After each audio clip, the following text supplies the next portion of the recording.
Hybrid Stage 2 would affect the district's youngest learners, pre-K through second grade. The hybrid model means learning at school for 2 days and then learning at home for 3. The district just started this process on Monday with students, 500 students, including those with special needs.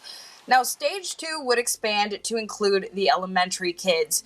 The district says this decision will be based on the latest COVID data, and it comes just after the health department recommended certain counties in greater Minnesota move to distance learning, only distance learning, because cases are increasing in those regions.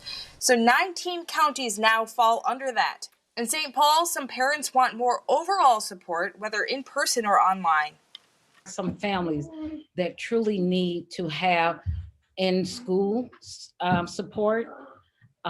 Me personally, I wouldn't choose it because I would want a comprehensive plan. If elementary kids are approved to start hybrid learning, then they would start in just a few weeks on November 16th. The next 2 stages are for middle and high schoolers beginning hybrid. And that is not expected to happen until January, if it does. Yeah, so many people paying attention to this, Kaya. Thank you.